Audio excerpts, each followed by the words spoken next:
रफ्तार हिंदुस्तान की में आप सभी का स्वागत है। आज हम हैं प्रभाग 5 के राष्ट्रवादी कांग्रेस पार्टी के उम्मीदवार शेख फैयाज, जो हम उनसे आज बात करेंगे। फैयाज भाई, आप ये बताइए कि चुनाव की तैयारी कैसी चल रही है? बस कुछ ही दिनों में चुनाव होने वाले हैं। नमस्कार, अस्सलाम वालेकुम, जय भी। प्रभाग नंबर 5 से अल्हम्दुलिल्लाह मैं और मेरे सहकारी शिल्पा मल्लिका जो ऊपर बड़े, हम दोनों की उम्मीदवारी माननीय संजय जी बंसोड़े साहब को दिया है। और पिछले कई दिनों से हम पूरे प्रभाग के अंदर सर्वे किया तो बड़ा अच्छा रिस्पांस है, पॉजिटिव है। लोगों ने मन बना लिया है कि आज इस बार विकास के साथ जाएंगे। बंसोड़े साहब के जो डेवलपमेंट का एजेंडा रहा है उसके साथ रहने का लोगों ने वादा किया है। और एक नए चेहरे, और दोनों भी हम दो नए चेहरे जो सामने दिए हैं, बहुत मजबूत और अच्छे चेहरे दिए हैं, और हम इस पर खरा उतरने की पूरी जो से कोशिश करेंगे। कितना चुनाव है आपका? मैं इससे पहले 96 में पहला इलेक्शन जब हुआ था तो लेडीज रहने की वजह से मेरी वालदा को अपक्ष बोलकर मैंने इलेक्शन लड़ा था, जिसके अंदर मैंने कामयाबी हासिल की थी। उसके बाद मैं फिर एक इलेक्शन लड़ा था, लेकिन उसमें बहुत कम वोटों से, कम मार्जिन से मैं हारा। चलो, हार और जीत एक दो पहलू है, लेकिन इस बार जनता ने मन बना लिया है कि इस बार अगर प्रभाग नंबर 5 से अगर कोई जीतेगा तो वो घड़ी इस निशान से हमारी दोनों की कामयाबी इंशाल्लाह जरूर होगी। 2016 में यमान से चुनाव लड़े जी, आपको हार का सामना करना पड़ा। फिर यमान ने आपको स्वीकृत सदस्य के तौर पे आपको किया, तो उसके बाद आपने पार्टी छोड़ दी। ये बात सही है कि यमान से मैंने चुनाव लड़ा और बहुत कम मार्जिन से इलेक्शन हारा था, लेकिन इलेक्शन हारने के बावजूद भी मैं अपने आप को कमजोर महसूस नहीं किया। मैं लोगों के बीच रहा, लोगों के पास गया, लोगों के कामों में गया, अवाम के मसले में गया, कौम के मसलों में गया, इसीलिए लोगों के अंदर मेरा प्रेम बढ़ता गया। रही बात दूसरी, एमआईएम में जानने जो मैं छोड़ के गया, स्वीकृत सदस्य बनाया गया था, मैं उनका शुक्रगुजार हूँ। लेकिन एक बात तुमको बता दूं, एमआईएम पार्टी ऐसी है, इलेक्शन के अंदर बाहर आती है और इलेक्शन के बाद चले जाती है, उसका पुरसाने हाल कोई नहीं है। और ऐसे उम्मीदवार कलेक्ट कर लेते हैं वो सिर्फ जज्बाती नारों से या भावनिक होने से या लोगों को गुमराह करने से हमारे मसाइल कंप्लीट नहीं होते। हमारे मसाइल कंप्लीट तब होते हैं जब हम लोगों में रह के उनके काम करेंगे। सोशल मीडिया पे इलेक्शन नहीं होता, जमीन पे इलेक्शन होता है। लोगों के पास जाएंगे। आप ऐसा इल्जाम लगा रहे हैं कि जिस पार्टी ने आपको स्वीकृत सदस्य बनाया हारने के बाद भी, और आप उस पार्टी पर इल्जाम लगा रहे हैं। क्यों ना लगाऊं? मैं इल्जाम इसलिए लगा रहा हूं कि एमआईएम को मजबूत करने के लिए मैं और उस टाइम के जो साथी थे, हमने उसको भरपूर जो है एमआईएम को पहली बार उसके अंदर 6 सीट हमने हासिल कराए। और इसमें मैं ये नहीं बोलूंगा कि मेरा पूरा श्रेय था, इसमें असद साहब भविष्य और बाकी लोगों का था। लेकिन महाराष्ट्र के जो जिम्मेदार लोग हैं, ये पार्टी का सौदा करते रहे। ये हमारे जैसे छोटे मोटे जो कार्यकर्ता है, जो जमीन पे काम कर रहा है, तो ये पूरी महाराष्ट्र की एमआईएम जो कारोबार कर रही है, ये डीलिंग करते हैं बड़े बड़े, जिसका सबूत मेरे पास है। और हम पार्टी छोड़ने से पहले तमाम एमआईएम के लोग, इम्तियाज अली साहब से कई बार हमने बात की कि देखिए हमारा पुरसाने हाल कोई नहीं है, यहाँ पे कोई काम नहीं कर रहा है। पार्टी का कोई ना कोई तो गॉडफादर होता है। और हमारे जो आज के नेता, जो आज के अध्यक्ष है, जो अध्यक्ष बनने जा रहे हैं, उनको मेरी शुभकामनाएं हैं। लेकिन थोड़ा सा अपने विचार को बदले ताहिर भाई, यही मैं आपको बोलूंगा। आज भी शहर में यमाम को चाहने वाला वर्ग है, आप उन लोगों के बीच भी जा रहे हैं। तो लास्ट टाइम आप जब गए थे यमाम के लिए वोट मांग रहे थे, आज मोदी के लिए, तो क्या डिफरेंस लग रहा है? सही बात है। पिछली बार जब इलेक्शन 2016 में हुआ था तो एमआईएम को उदगीर की अवाम ने भर भर के वोट दिया। देखो कैसा होता है, भर भर के वोट देने के बावजूद जो तो आज के जो जिम्मेदार ताहिर साहब है, 9 साल पहले इलेक्शन लड़े थे, आज 9 साल के बाद फिर उन्होंने अध्यक्ष पद का इलेक्शन लड़ने आए हैं। ये बात सही है कि तमाम अवाम ने जो वोट दिया था भर भर के, और उस टाइम जो तीनों खरा नहीं उतर पाए। लेकिन आज अवाम के दिल से पूरी एमआईएम उतर चुकी है। आज अवाम होशियार है। उदगीर की अवाम एकदम ज़हनी और अपने सोच के बुनियाद पे डेवलपमेंट चाहती है। मुसलमानों के महलों में खास तौर पे मैं बोल रहा हूँ, बहुत ज्यादा मसाइल है।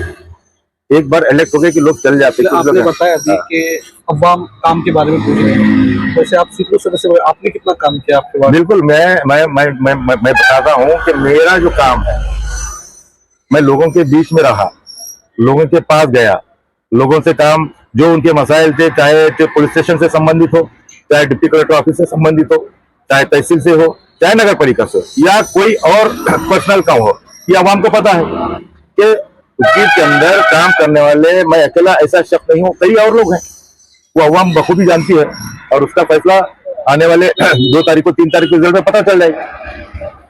किन मुद्दों पर चुनाव लड़ रहे हैं आप? कुछ नहीं, प्रभाग के बहुत सारे मसले हैं, डेवलपमेंट है, उनके पानी का मसला है, कई जगह पाइपलाइन नहीं है, सर्वे में पता चला, वो लोग कई दूर दूर से नहीं, हम नगर सेवक था तो मैं उस टाइम से स्वीकृत बोल के गया था, मैं टॉप मेंबर बोल के गया, लेकिन प्रभाग कोई भी तरीके से हो तो काम तो बिल्कुल, अगर मेरे कान पे वो बात आती तो मैं बिल्कुल उसको कंप्लीट कराता। मतलब आप अपने इस प्रभाग से उस काम से वाकिफ नहीं थे? देखो, मेरे को उस काम से मैं वाकिफ नहीं था। आज जब मैं प्रभाग में 5 नंबर से ठहरा हूँ, तो जब सर्वे के अंदर मैं देख रहा हूँ तो लोग मेरे सामने वो कंप्लेन कर रहे हैं, लेकिन मुझे उस टाइम अगर चल होती तो मैं बिल्कुल उसको कंप्लीट करता, क्योंकि उस टाइम के जो नगर सेवक थे उनसे ये बात की गई थी। अभी तो आप बताएं कि मैंने काम किया है, तो क्या काम किया? ये काम मैंने जैसे उनको बताया कि शहर के अंदर मैं सोचे तो कोई वार्ड मेरे पास नहीं था, मैं किसी प्रभाग का एक नगर सेवक नहीं था, प्रभाग का एक नगर सेवक बोलकर हमारे जिम्मेदार बनाया गया था।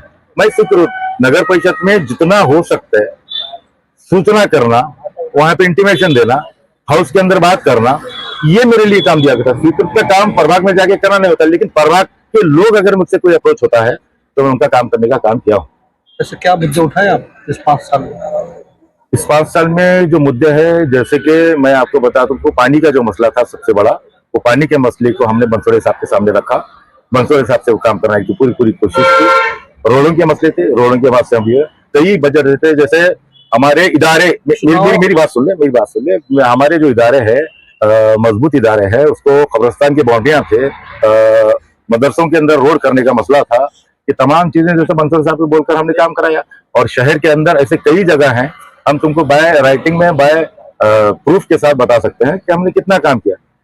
बंसोड़े साहब को हर चीज, जो मेरे साथी हैं, मेरे साथ जो रहते हैं, बंसोड़े साहब को कार्यकर्ते वर्ग जब काम कर रहे हैं, तो उन तमाम लोगों के सामने हमने बात रखी है, और रखने के बाद ही तो यूपी शहर का डेवलपमेंट करने की कोशिश की। जो बात हमारे कान पे ही, वो हम पूरा करने की कोशिश की। काम तो आप विधायक जी के काम गिना रहे हैं, बंसोड़े जी के काम गिना रहे हैं, आपने नगर पालिका की तरफ से काम का किया। देखो, मैंने स्वीकृत सदस्य बुलाने के बाद प्रभाग में जिस तरीके से मूलभूत सुविधाएं लगती है, पानी हो गया, साफ सफाई हो गई, रोड हो गया, नाली हो गया, इन कौन से चीजों पर, कौन से मुद्दे पर कौन सा काम किया? स्वीकृत सदस्य के लिए जो काम होना चाहिए था, जो काम मुझे शहर के बहबूदी के लिए, शहर के अच्छे डेवलपमेंट के लिए, अच्छे विकास के लिए जो करना चाहिए था, वो तमाम चीजें हैं, वो रिकॉर्ड पे है। अभी जो मीटिंग होती है ना, वहां पे हम जो बात किए हैं पूरा रिकॉर्ड पर है, इसमें छुपाने वाली कोई बात नहीं है। और नगर परिषद में जाने का काम ये है कि हम सेवक बनकर जाते हैं, हम वहां पे कोई बड़े लीडर बनकर जाना नहीं है, हम अवाम के सेवक हैं। नगर सेवक यानी उस नगर का सेवक है, वहां से कबीर चुन के दिया जाता है, वो जाके तुम्हारे जो सा मसाले हैं वो बोलना चाहिए।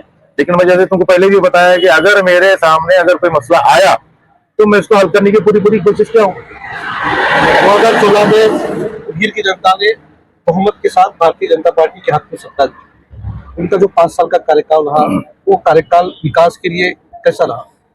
देखो, पिछले बारी एक अलग राजनीति का मोमेंट था, और भाजपा उस टाइम सरकार में बैठी थी, और वही वजह से मैं तुमको बार बार बता रहा था कि एमआईएम से हम इलेक्ट होने के बाद जब अंदर गए तो भाजपा की तरफ से हमको बजट नहीं मिल रहा है, क्योंकि पार्टी जो थी वो पार्टी के हिसाब से अगर देखा जाए तो हमें बजट की कमी पड़ी थी, हम इसीलिए इंतजार रास्ता पैदा कर रहे थे। लेकिन कहीं ना कहीं हमने लोगों से वादा किया था कि उसमें तो डेवलपमेंट करेंगे। अब पार्टी बदलने की वजह भी ये है कि पब्लिक के काम होना, मसाइल होना, तो हमारा कोई लीडर वारिस नहीं बना सका, मजबूरन जो है हमने कार्यकाल में विकास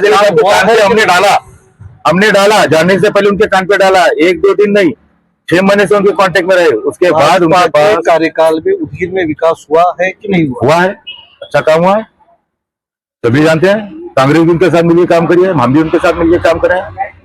इलेक्शन में विचारधारा अलग हो सकती है, डेवलपमेंट की जब बात हुई तो हम लड़ेंगे जाके, और भाजपा ने हमको बसवराज बागवती साहब ने अच्छा सहकार्य किया, अच्छा सपोर्ट किया।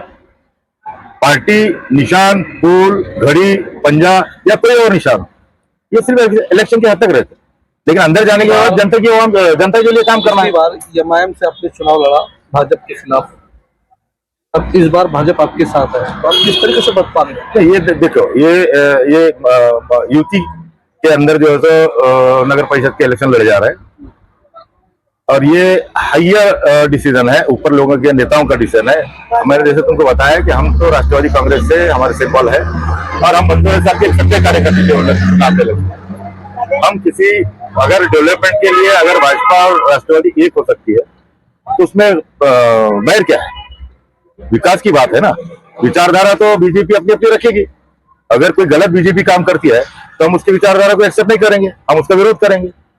इसमें क्या बड़ी बात है? राष्ट्रवादी और जैसे कि मैं बताया अजीत दादा पवार साहब ने जब भी सरकार में रहने के बावजूद भी अगर सरकार कोई गलत काम कर रही है या गलत कुछ होता है तो अपनी बयान के जरिए या अपने प्रोटेस्ट के या अपनी कोई चीज के जरिए उन्होंने अपना बयान देते हैं। किन मुद्दों को लेकर निकले इस चुनाव में? मुद्दे यही है कि जो डेवलपमेंट है, विकास है, लोगों के सरकारी योजनाएं हैं जो लोगों के पास नहीं पहुंच पा रही हैं। राशन कार्ड अभी तक किसी के पास पहुंचा नहीं है। पानी के मसले कई गले में आज भी जो है पाइप दूर से जाके लोग पानी लेके आते हैं। तो कैसा काम क्या हुआ? हमने तुमको जिम्मेदार बनाया था। आपने तो बताया कि उनके कार्यकाल में विकास भी हुआ है। तो अभी तो क्या बोला आपको? तो अभी ये तो बाकी है। अगर नगर का नगर सेवक मजबूत है तो सरकार किसी भी हो दम अपने में चाहिए, काम करने की ताकत अपने में। आपने अभी बताया कि कार्यकाल में काम हुआ और अभी आप बता रहे कि काम नहीं हुआ है। तो तुम नगर परिषद में वहां पे अपनी बात नहीं रख पाए, हमारे वार्ड के अंदर ये मसले नहीं रख पाए, हमको ये करना है नहीं रख पाए। हो सकता है ना, अगर बाकी प्रभागों में जब काम दिख रहा है तो कुछ प्रभाग ऐसे भी है जहाँ पे काम नहीं दिख रहा है, तो हो सकता है वहां पे अपनी बात को पूरी तरह नहीं रख पाए। अगर तुम अपनी बात रखते, आवाम का मसला रखते तो कोई मसला नहीं होता। मतदाताओं से क्या अपील करेंगे? मतदाताओं से अपील है मेरी, राष्ट्रवादी कांग्रेस पार्टी से प्रभाग नंबर 5 में मैं शेख फयाज जो ओबीसी कैटेगरी में ठहरा हूं और मेरी बहन शिल्पा मल्लिकार्जुन उपरबोड़े ये महिला में मेरे साथ उम्मीदवार है। मैं यहाँ तमाम से अपील करूंगा, गुजारिश करूंगा, एक मौका हम दोनों को दे। देखिए, हम आपके लिए कोशिश करेंगे, बिल्कुल लड़ेंगे और ये हमारा वादा है आपसे कि हम आपके लिए हर दिन 24 घंटे आपके लिए अवेलेबल रहेंगे इंशाल्लाह। ये थे हमारे साथ शेख फयाज साहब जो 2016 में एमआईएम से चुनाव लड़े थे। चुनाव में हारने के बाद वो स्वीकृत सदस्य रहे, स्वीकृत सदस्य के तौर पर अपने वार्ड में काम करने की कोशिश की और दोबारा राष्ट्रवादी अजीत पवार गुट से वो चुनाव लड़ रहे हैं। देखते हैं कि ये 2025 में कामयाब होते हैं या अपने इन मुद्दों को लेकर जनता तक ले जाने में कामयाब होते हैं। ये आने वाला वक्त ही बताएगा। धन्यवाद।